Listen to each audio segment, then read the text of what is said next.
உரிமை மீட்ட எங்களுடைய நாட்டுக்கு, எங்களுடைய தேசத்திற்கு பாதுகாப்பு இல்லை. இங்கேயே பிறந்து வளர்ந்து நாங்கள் எல்லாம் இந்திய தேசத்திற்காக வாழ்ந்து கொண்டிருக்கிறோம். ஆனால் எங்களுக்கு சம்பளம் இல்லை, எங்களுக்கு வேலை இல்லை, எங்கள் பிள்ளைகளுக்கு வேலை இல்லை, எங்களுக்கு பென்ஷன் இல்லை. ஆனால் எதையும் எதிர்பாராமல் இந்த நாடு எங்களுடைய உரிமையான நாடு, நாங்கள் பிறந்த மண் என்பதற்காக, பிறந்த மண்ணுக்கு பெருமை சேர்ப்பதற்காக எங்கள் உயிரை தியாகம் செய்து ஒவ்வொருவரும் நாங்கள் இந்த தேசத்திற்காக போராடி கொண்டிருக்கிறோம். ஆனால் இப்படி ஒரு சம்பவம் எங்களுடைய இந்துக்களுக்கு நிகழ்ந்திருக்கிறது என்றால் இந்த அரசியல் கட்சிகளும் இந்த மோடி அரசும் வேடிக்கை பார்த்துக் கொண்டிருக்கிறது என்பதை இந்த தருணத்தில் தெரிவித்துக் கொள்கிறோம். ஆனால் இந்த நாட்டிலே இந்துக்களுக்கு பாதுகாப்பு இல்லை.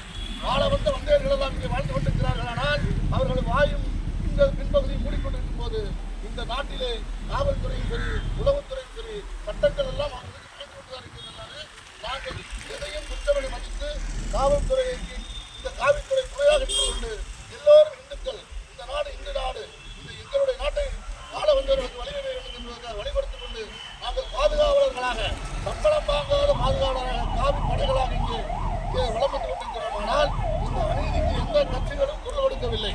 எங்கு பார்த்தாலும் படுகொலை, கொலை நடந்து கொண்டிருக்கிறது. அப்படிப்பட்ட தருணத்திலே காஷ்மீரில் இப்படி ஒரு சம்பவம் நடந்து கொண்டிருக்கிறோம். ஆனால் இந்த பயங்கரவாதத்தை தடுப்பதற்காக நாங்கள் தமிழகத்திலும் குரல் கொடுத்துக் கொண்டிருக்கிறோம். இந்த பயங்கரவாதத்தை தடுக்க வேண்டும், இந்த தீவிரவாதிகளை இந்த நாட்டை விட்டு விரட்ட வேண்டும், குடியுரிமை பறிக்க வேண்டும். அப்படிப்பட்ட தருணத்திலே இது இந்து நாடு, வாழ வந்த நாடு. அவர்கள் சொல்கிறார்கள் 1 மணி நேரம் நீங்கள் எங்களுக்கு அவகாசம் கொடுத்தால் இந்த நாட்டை இஸ்லாமிய நாடாக மாற்றி காட்டுவோம் என்று.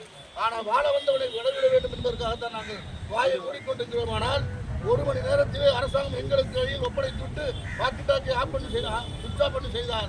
1 மணி நேரத்தில் இந்த பாரதத்தை நாங்கள் மீட்டுக் கொடுப்பதற்காக போராடுகிறோம். ஆனால் எங்களுக்கு எங்கள் நாட்டில் வாழ வந்தவனை வாழ வேண்டும், வழிவிட வேண்டும் என்பதற்காக நாங்கள் இப்படி ஒரு அமைதியான சத்தியாகிரக போராட்டத்திலே போராடி கொண்டிருக்கிறோம். ஆனால் இந்துக்கள் எங்கே போனாலும் நம்மளுக்கு நிம்மதியாக வாழ முடியவில்லை.